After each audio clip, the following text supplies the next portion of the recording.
मैं राजेंद्र प्रसाद अपने YouTube channel orthography by Rajendra sir में आप सभी को स्वागत करता हूं। जो व्यक्ति या जो मेरे साथी इस यूट्यूब चैनल में नए हैं या पहली बार देख रहे हैं, वो इस चैनल को सब्सक्राइब करें और बेल की आइकन की घंटी को दबा दें ताकि मेरे द्वारा बनाए गए वीडियो आप तक पहले पहुंच सके। तो मैं आज छठी कक्षा के पुस्तक पृथ्वी हमारा आवास के अंतर्गत एक टॉपिक दिया गया है जो बहुत ही रोचक है और ज्ञान के दृष्टिकोण से देखा जाए तो बहुत ही जानने योग्य है, जो जिससे विभिन्न प्रकार के प्रतियोगी परीक्षाओं में प्रश्न पूछे जाते हैं। तो आज मैं उस टॉपिक को विस्तार से देखूंगा और जो भी प्रश्न बनाए जाने की संभावना है उन पर विशेष ध्यान रखूंगा। तो मैं वीडियो को शुरू करता हूं। तो पृथ्वी के प्रमुख परिमंडल, अध्याय 5। तो सबसे पहले हम देखेंगे कि भूमंडल किसे कहते हैं। भूमंडल किसे कहते हैं? तो पृथ्वी के ठोस भाग जिस पर हम रहते हैं उसे भूमंडल कहते हैं। बिल्कुल छठी क्लास की बात है तो बच्चों जैसा ही दिया जाता है, इसलिए एनसीईआरटी ने बहुत ही सरल शब्दों का प्रयोग किया। उसके बाद है वायुमंडल किसे कहते हैं। तो गैसों के परतें जो वायु को चारों ओर से घेरते हैं, पृथ्वी को चारों ओर से घेरते हैं, उसे वायुमंडल कहा जाता है। वायुमंडल में मुख्य रूप से दो प्रकार की गैसें हैं, ऑक्सीजन और कार्बन डाइऑक्साइड, नाइट्रोजन, और 1% में अन्य मुख्य गैसें हैं। तो हम लोग इन गैसों की मात्रा के बारे में और भी आगे देखूंगा। पृथ्वी पर बहुत बड़े भाग में जल पाया जाता है जिसे जलमंडल कहते हैं। जल के 3 अवस्थाएं होते हैं। जल के 3 अवस्थाएं बर्फ, जल और जलवाष्प। बर्फ, जल और जलवाष्प। जीवमंडल एक सीमित क्षेत्र होता है जहां स्थल, जल और हवा तीनों सम्मिलित रूप में मिलता है। इसे हम थोड़ा विस्तार से देखेंगे कि मान लिया जाए एक ये स्थल मंडल है और एक ये जल मंडल है और एक ये वायुमंडल है। ये अब यहाँ पे आप लोग देख पा रहे हैं कि ये जो भाग बन रहा है, ये मैं इसे पेंट करता हूँ। ये जो भाग बन रहा है जहाँ पे तीनों मंडलों का कुछ भाग मिला है उसे जीवमंडल कहते हैं। जहाँ ये तीनों मंडल के कुछ भाग हैं उसे जीवमंडल कहते हैं। एनसीईआरटी ने बहुत ही खूबसूरत और रोचक चित्र का प्रयोग किया है। इसे ध्यान से देखने की आवश्यकता है और समझने की आवश्यकता है। आप इसे देख रहे हैं कि ये वायुमंडल है, ये स्थल मंडल है और ये जल मंडल है। इन्हीं तीनों भाग को इस एक जगह पे लाके दिखाया गया है। आप देख सकते हैं जल है, ये स्थल है और वायुमंडल है। अब इन्हीं तीनों क्षेत्र जहाँ संकीर्ण पट्टी पाई जाती है या एक छोटा सा क्षेत्र है, वहाँ आप देख पा रहे होंगे कि प्राकृतिक वनस्पति, जीव जंतु के साथ साथ मानव अधिवास का विकास हुआ है, जो बहुत ही बेहतर यहाँ लिखा भी हुआ है जीवमंडल। पृथ्वी की सतह को 2 भागों में बांटा जाता है, महाद्वीप और महासागरीय बेसिन। बड़े स्थलीय भूभाग को महाद्वीप के नाम से जाना जाता है और बड़े जलाशय भाग को महासागरीय बेसिन के नाम से जाना जाता है। विश्व के सभी महासागर आपस में जुड़ा हुआ है। जितने भी महासागर हैं वो सभी आपस में जुड़े हुए हैं।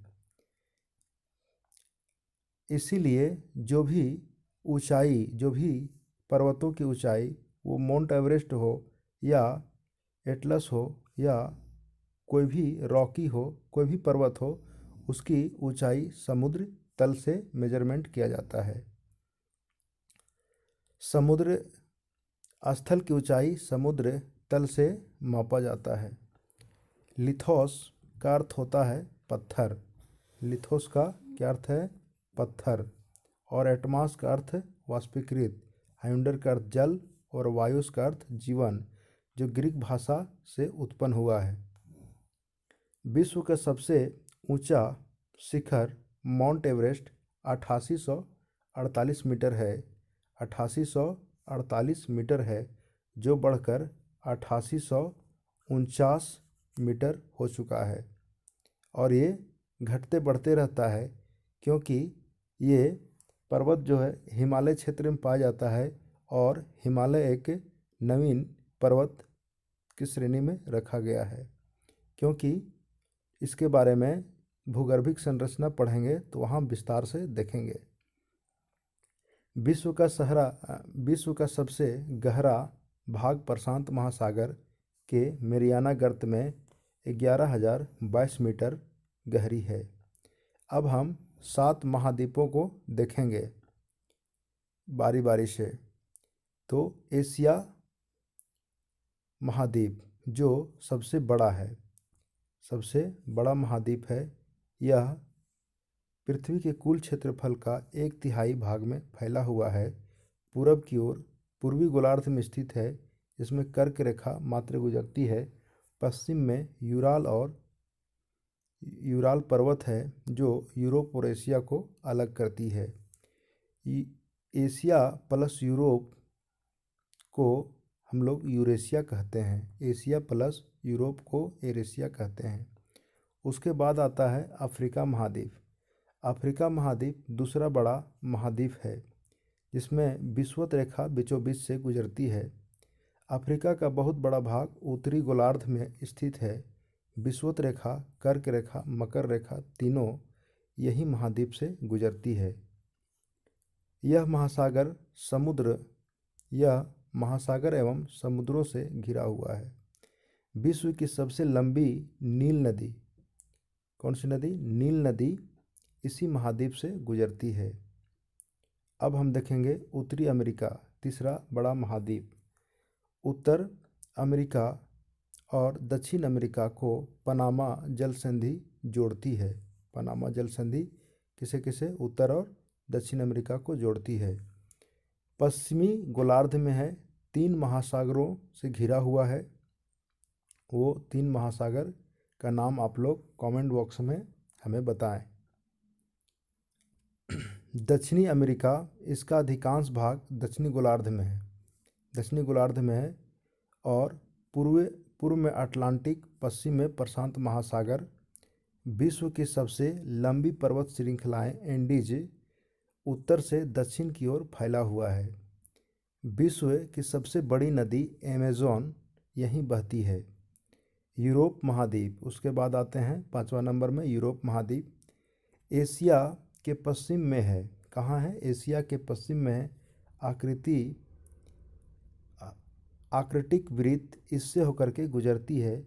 यह तीनों तरफ से जल से घिरा हुआ है, और तीनों तरफ से जिस भूभाग जल से घिरा हुआ होता है उसे प्रायद्वीपीय भाग कहते हैं। और जो 3 ओर से स्थल से घिरा हो उसे खाड़ी कहते हैं। छठा है अंटार्कटिका, दक्षिण महाद्वीप, जिसे एनसीईआरटी ने इस प्रकार से बड़े और छोटे को बतलाने का प्रयास किया है। आप देख सकते हैं कि एक ग्राफ पेपर के माध्यम से दिखलाने का प्रयास किया है। उसके बाद है एक छोटा सा मैप दिया गया है। इसमें है, आप देख सकते हैं, यही है आपका एशिया। क्या है? एशिया। एशिया है, ऑस्ट्रेलिया है, अफ्रीका है, दक्षिण अमेरिका, उत्तरी अमेरिका। आप ये देख सकते हैं, ये कर्क रेखा, विषुवत रेखा और ये मकर रेखा। विषुवत रेखा जो है अफ्रीका के बीचों बीच से होकर के गुजरी है, और कर्क रेखा मात्र जो है ये उत्तरी अमेरिका और उत्तरी अफ्रीका के भाग और एशिया के साथ साथ भारत से भी गुजरा है। तो इसी में हम देखेंगे रॉकी रॉकी और एंडीज। ये रॉकी पर्वत है, एंडीज पर्वतमालाएं हैं, एटलस है, यहाँ पे यूराल जो एशिया और यूरोप को अलग करती है, इधर है हिमालय पर्वत, और यहाँ अफ्रीका में ग्रेट डिवाइडिंग रेंज जो बहुत ही बेहतर रूप से दिया गया है। उसके बाद आप यहाँ देखेंगे एस आकार की एक आकृति का रचना करती है अटलांटिक महासागर, और ये है दक्षिण में बिल्कुल दक्षिणी महासागर और अंटार्कटिका, और ये हिंद महासागर है, ये प्रशांत महासागर, यहाँ से लेकर के ये भाग भी है जो वृत्ताकार है, और ऊपर में अंटार्कटिक महासागर है। अंटार्कटिक महाद्वीप जो कि दक्षिणी गोलार्ध में है, दक्षिण ध्रुव इस महाद्वीप के मध्य में स्थित है, इस महाद्वीप के मध्य में स्थित है। यहाँ किसी प्रकार के मानव निवास यहाँ मानव निवास अस्थायी रूप से नहीं होता है। और भारत के दो शोध केंद्र हैं, मैत्री और गंगोत्री। जलमंडल जलमंडल अब हम देखते हैं, पृथ्वी को नीला ग्रह कहा जाता है क्योंकि 71% जल और 29% स्थल से ढका हुआ है। जलमंडल में जल के सभी रूप उपस्थित होते हैं, जैसे महासागर, नदियाँ, झील, हिम, भूमिगत जल, वायुमंडल की जलवाष्प, ये मुख्य रूप से शामिल हैं। अब ये देखिए एनसीईआरटी ने बहुत बेहतर ढंग से एक व्हील डायग्राम का प्रयोग किया है। ये है आपका महासागरीय जल, और मात्र यही है पीने योग्य जल या अलवणीय जल। किसी किसी बुक में 3% भी दिया गया है। तो यदि पूछा जाए परीक्षा में या एग्ज़ाम में कि अलवणीय जल या पीने योग्य जल 3% या ऑप्शन में मिलेगा, तो उसे भी मार सकते हैं, और 2.5% यदि है तो 2.5% को भी मार सकते हैं। 97.5% महासागर में पाया जाता है जो जल पीने योग्य नहीं है, और अलवणीय मात्र 2.5% है। महासागरीय जल हमेशा गतिशील रहते हैं, जिसका 3 मुख्य कारण हैं, वो है तरंगे, ज्वार भाटा और धाराएं, जिसके कारण महासागर के जल गतिशील रहता है।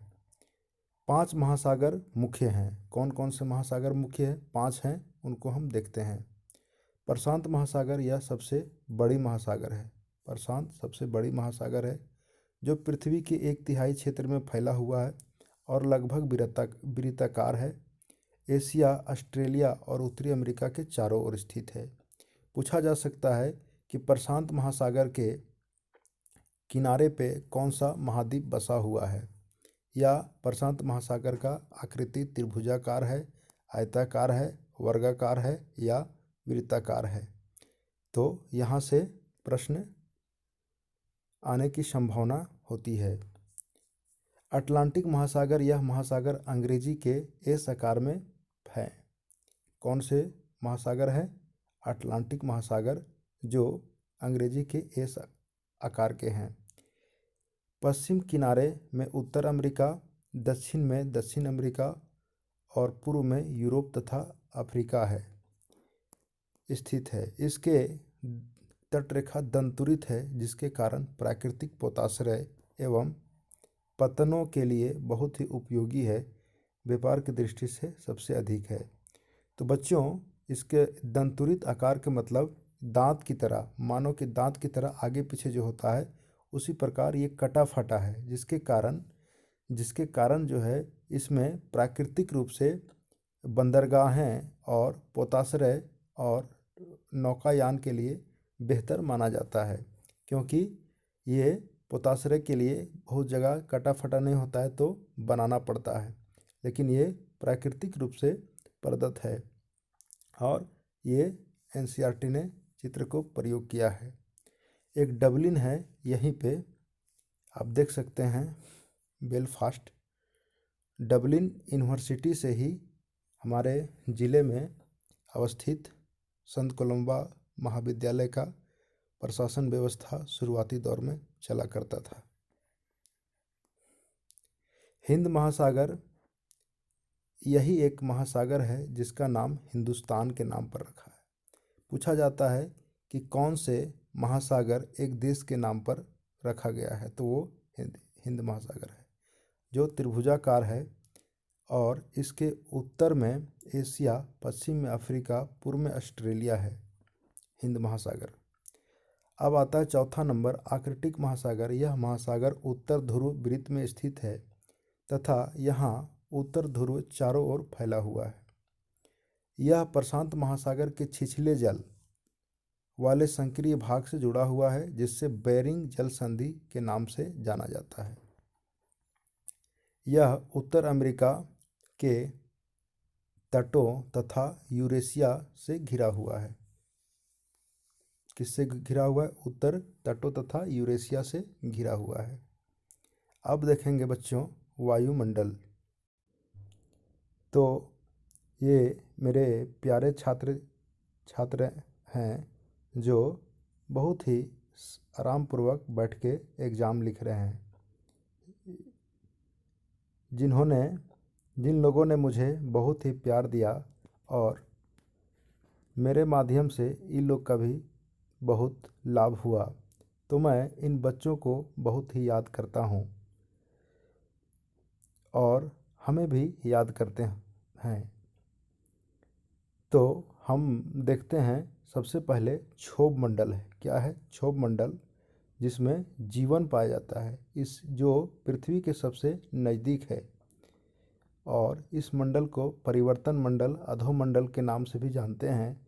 इसी मंडल में जलवायु का ये ऋतु परिवर्तन, मेघ का गरजना, बिजली का चमकना आदि घटित घटनाएं होती है। उसके बाद है समताप मंडल। उसके बाद है मध्यमंडल, आयन मंडल और बहिर्मंडल।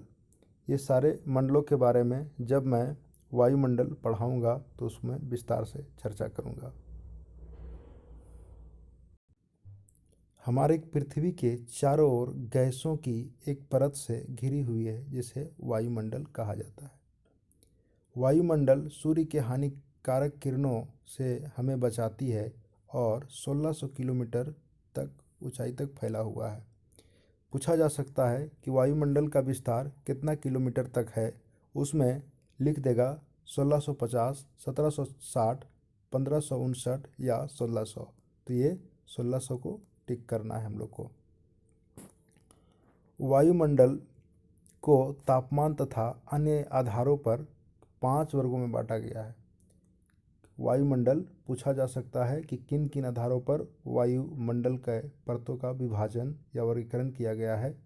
तो तापमान और अन्य आधार, वो कौन कौन से मंडल हैं? क्षोभ मंडल, समताप मंडल, मध्यमंडल, आयन मंडल और बहिर्मंडल। इसको करेक्शन कीजिएगा, बहिर होगा। वायुमंडल में मुख्यतः ऑक्सीजन और नाइट्रोजन गैसों से बना है। ये 78% नाइट्रोजन गैस है और 21% ऑक्सीजन गैस है। पूछा जाता है कि वायुमंडल में सबसे अधिक मात्रा में कौन सी गैसें हैं? तो नाइट्रोजन होगा और 1% में सभी अन्य गैसें हैं। ऑक्सीजन हमें सांस लेने के लिए आवश्यक है, जबकि नाइट्रोजन प्राणियों के वृद्धि के लिए। किसके लिए? प्राणी और वनस्पति जगत के वृद्धि के लिए।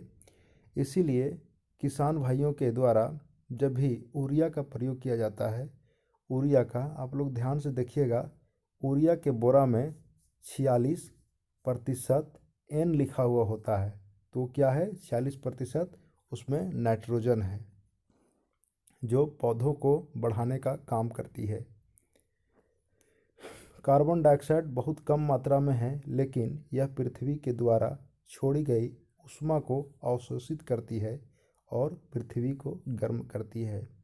ये कार्बन डाइऑक्साइड क्या करती है कि मान लिया जाए कि ये कार्बन डाइऑक्साइड का परत है या ये कार्बन डाइऑक्साइड गैस है, तो पृथ्वी के द्वारा, तो सूर्य के द्वारा आने वाली पराबैंगनी किरणें तो प्रवेश कर जाती है, लेकिन जब निकलना चाहती है तो उसे रोक लेता है। किस प्रकार से? जैसे हम लोगों के यहाँ कोई व्यक्ति अतिथि के रूप में घर आए और जब वो जाना चाहते हैं तो हम लोग कहते हैं कि आप रुक जाइए, बहुत दिनों के बाद आए हैं, आप हमें कुछ सेवा करने की मौका दें और कुछ दिन तक रुकिए। इस प्रकार से हम लोग आग्रह करते हैं।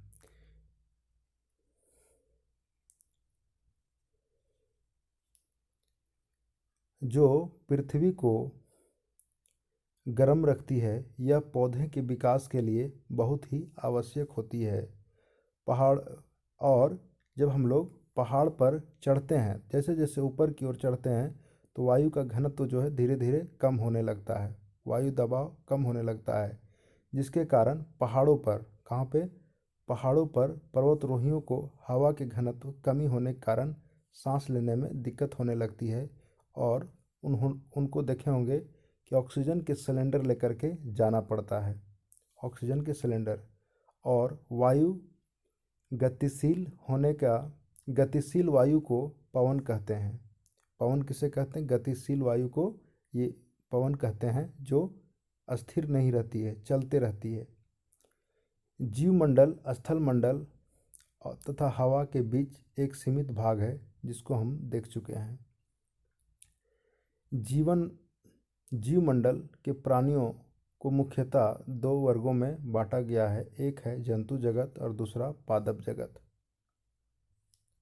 कार्बन डाइऑक्साइड की मात्रा में वृद्धि के कारण पृथ्वी का तापमान वृद्धि हो रहा है, जिसे भूमंडलीय ताप कहा जाता है, तापन कहा जाता है, जिसे ग्लोबल वार्मिंग भी कहा जाता है। इसलिए भूमंडल, वायुमंडल तथा जलमंडल के बीच प्राकृतिक संतुलन को बनाए रखने के लिए प्राकृतिक संसाधनों को सीमित उपयोग करना आवश्यक है। इस क्रम में हमारे देश के राष्ट्रपिता महात्मा गांधी ने कहा है कि हमारे पास संसाधन पेट भरने के लिए है, पेटी भरने के लिए नहीं। इसी बात को देखते हुए माननीय प्रधानमंत्री जी ने नोटबंदी किया और जिन लोगों के पास गलत ढंग से संसाधन एकत्रित हो गया था, उसको देश के जनता के बीच बांटने का काम किया, जो एक सराहनीय कार्य है। तो बच्चों, संसाधन को हम लोगों को आवश्यकता के अनुसार ही उपयोग करना चाहिए, आवश्यकता के अनुसार ही उपयोग करना चाहिए।